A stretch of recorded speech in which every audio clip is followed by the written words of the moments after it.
PWD Tamil Nadu apprenticeship program 2025 result வந்துருச்சு. அந்த result எப்படி பார்ப்போன்றத இந்த வீடியோவில் பார்ப்போம். கூகுளில் நேட்ஸ்ன்னு டைப் பண்ணால் உங்களுக்கு அந்த வெப்சைட் வரும். இந்த நேட் வெப்சைட்டில் டவுனில் இருக்க போட் சதர்ன் ரீஜன் ஆப்ஷனை கிளிக் பண்ணுங்கள். இதில் அப்ரெண்டிஸ்ஷிப் நியூஸில் list of candidate selected for அப்ரெண்டிஸ்ஷிப்ன்ற இருக்க ஃபைலை வியூ பண்ணுங்கள். லிஸ்ட் ஆஃப் கேண்டிடேட்ஸோட செலெக்ஷன் டீட்டெயில்ஸ் இந்த பிடிஎஃப்ல இருக்கு. நீங்கள் இதில் உங்களோட நேமை சர்ச் பண்ணி பார்த்துக்கலாம். மோஸ்ட்டாக எல்லாருக்குமே செலக்ட் ஆன கேண்டிடேட்ஸ்க்கெல்லாம் இமெயில் வந்துருச்சு. ஒருவேளை இமெயில் வரலன்னா இதில் உங்களோட நேம் செலக்ட் ஆகிருக்கா இல்லையான்னு சர்ச் பண்ணி பாருங்கள்.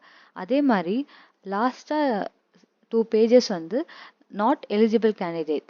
இந்த அப்ரெண்டிஸ்ஷிப்க்கு அப்ளை பண்ணி அவங்க எலிஜிபிள் ஆகாத கேண்டிடேட்ஸோட லிஸ்ட்டையும் இவங்க ரிலீஸ் பண்ணியிருக்காங்க. ஸோ நீங்கள் எந்த லிஸ்ட்டில் உங்களோட நேம் இருக்குன்னு பார்த்துக்கோங்க.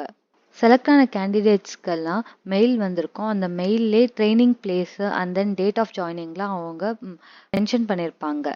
ஸோ அதை பார்த்து நீங்கள் ஜாயின் பண்ணுற டேட்டை பார்த்துக்கோங்க.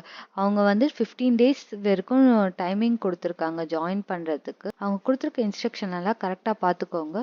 ஸோ அதை வச்சு நீங்கள் போய் ஜாயின் பண்ணிக்கலாம்.